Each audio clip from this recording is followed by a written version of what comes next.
You've got a negative Lollapalooza effect in financial markets today, Charlie. Any thoughts on how this plays out?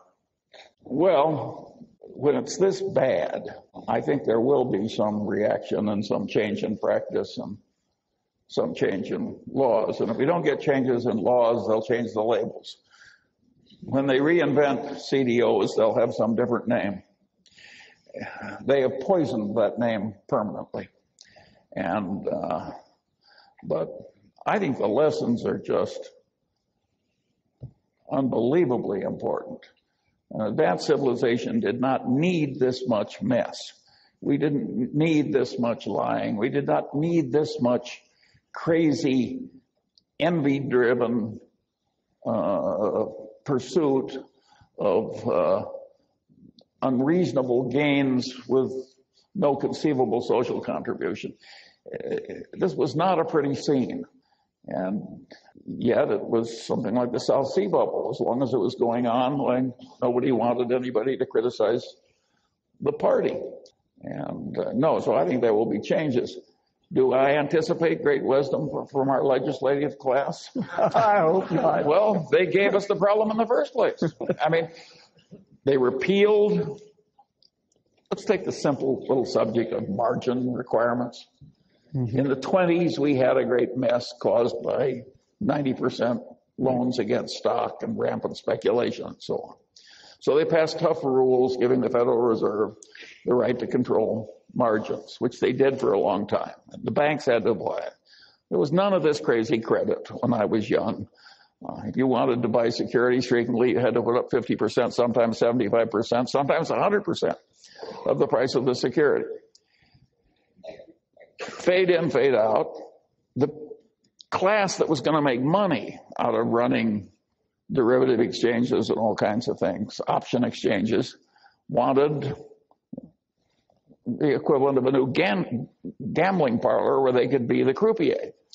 And so they talked up a lot of free market economic ideas and said, after all, liquid markets, capitalism, we have to, and they created derivative markets which totally obsoleted the margin requirements that had been part of the American regulatory scene.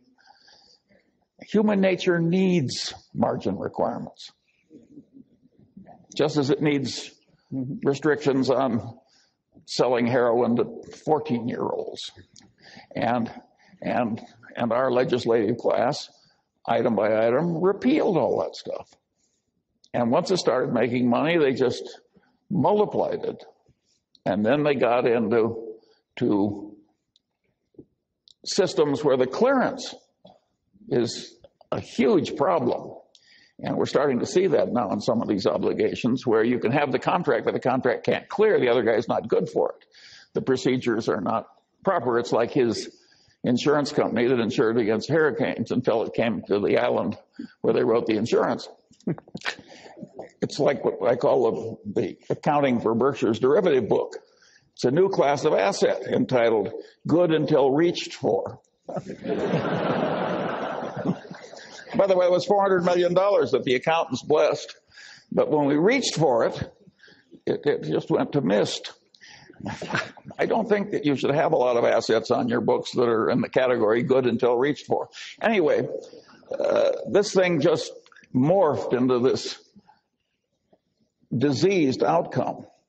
And so it's hard to predict what the legislative reaction will be. I think we've created such a vested interest now in all the people that profit from this stuff that I don't think we're going back to margin requirements, and I don't think we're going to get rid of all these stock option exchanges. I knew we never needed them. Warren went and testified before Congress that we didn't need this stuff. He was a solitary voice. Well, this one man was down there saying, well, what do we need option exchanges for? But it didn't work then, and I don't think it'll work now. It's really quite sad what happened. You would like to feel that, as Tennyson said, that the thoughts of men are widened with the process of the suns. Why do we have to repeat the same old follies over and over again in a thin disguise? But evidently we do. My friend Garrett Hardin, wonderful man, another Caltech trained man, he used to say, if Aristotle were alive, he would be a very grumpy old man. Because he would have seen the same damn mistakes made over and over and over again. And that may be some of the problem with me.